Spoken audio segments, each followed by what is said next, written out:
Assalamualaikum warahmatullahi wabarakatuh. Perkenalkan, nama saya Ahmad Sudi Tahir dari kelas PTKF. Hari ini saya akan membawakan media pembelajaran yang berjudul paragraf. Definisi paragraf. Paragraf atau alinea merupakan sekumpulan kalimat yang saling berkaitan antar kalimat yang satu dan kalimat yang lain. Paragraf juga disebut sebagai karangan singkat, karena dalam bentuk inilah penulis menuangkan ide atau pikirannya sehingga membentuk suatu topik atau tema pembicaraan.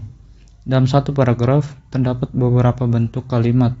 Kalimat-kalimat itu adalah kalimat pengenal, kalimat utama atau kalimat topik, kalimat penjelas, dan kalimat penutup. Struktur paragraf. Paragraf terdiri atas kalimat topik atau kalimat pokok dan kalimat penjelas atau kalimat pendukung. Kalimat topik merupakan kalimat terpenting yang berisi ide pokok alinea, sedangkan kalimat penjelas atau kalimat pendukung berfungsi untuk menjelaskan atau mendukung ide utama. Sebuah karangan dibangun oleh beberapa bab. Bab-bab suatu karangan yang mengandung kebulatan ide dibangun oleh beberapa anak bab. Anak bab dibangun oleh beberapa paragraf. Jadi, kedudukan paragraf dalam karangan adalah sebagai unsur pembangun anak bab, atau secara tidak langsung sebagai pembangun karangan itu sendiri. Syarat-syarat paragraf. Pertama, kesatuan. Kesatuan paragraf ialah semua kalimat yang membangun paragraf secara bersama-sama, menyatakan suatu hal atau suatu tema tertentu. Kedua, kepaduan. Kepaduan atau koherensi adalah kekompakan hubungan antara suatu kalimat dan kalimat yang lain yang membentuk suatu paragraf. Kepaduan yang baik, tetapi apabila hubungan timbal balik antar kalimat yang membangun paragraf itu baik, wajar, dan mudah dipahami. Ketiga, kelengkapan. Ialah suatu paragraf yang berisi kalimat-kalimat penjelas yang cukup untuk menunjang kalimat topik. Paragraf yang hanya ada satu kalimat topik dikatakan paragraf yang kurang lengkap. Keempat, panjang paragraf. Panjang paragraf dalam sebagai tulisan tidak sama, tergantung pada beberapa jauh atau dalamnya suatu bahasa dan tingkat pembaca yang menjadi sasaran. Kelima, pola susunan paragraf. Rangkaian pernyataan dalam paragraf harus disusun menurut pola yang taat asas. Pernyataan yang satu disusun oleh pernyataan yang lain dengan wajar dan bersetalian secara logis. Jenis-jenis paragraf. Yang pertama ada paragraf argumentasi.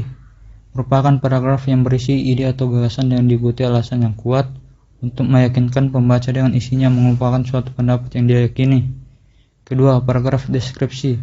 Paragraf deskripsi merupakan gagasan pokok yang menggambarkan suatu objek sehingga para pembaca seakan bisa melihat, mendengar, atau merasa objek tersebut. Ketiga, paragraf eksposisi merupakan jenis paragraf yang tulisannya memberikan informasi mengenai sebuah teori, teknik, kiat, atau petunjuk sehingga orang yang membacanya akan bertambah wawasan. Keempat, paragraf persuasif. Paragraf persuasif adalah paragraf yang bertujuan meyakinkan dan membujuk pembaca agar melaksanakan atau meniru gagasan penulis terhadap suatu hal. Kelima, paragraf narasi. Merupakan bentuk paragraf yang menceritakan serangkaian kejadian atau peristiwa yang disusun berdasarkan urutan waktu terjadinya kejadian tersebut. Metode-metode penulisan paragraf. Metode definisi. Metode ini menjelaskan batasan-batasan terhadap sesuatu. Di dalamnya penulis menguraikan dan menjelaskan tentang tema yang dibahas. Metode sebab akibat. Metode ini dipakai untuk menerangkan suatu kejadian dan akibat yang ditimbulkan atau sebaliknya.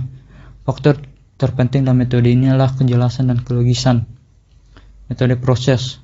Sebuah paragraf dikatakan memakai metode proses jika isi paragraf menjelaskan suatu proses. Metode klasifikasi. Bila kita akan mengelompokkan benda atau sesuatu yang memiliki kesamaan ciri seperti sifat, bentuk, ukuran, atau lain-lain. Sekian dari saya, kurang lebihnya mohon dimaafkan. Wassalamualaikum warahmatullahi wabarakatuh.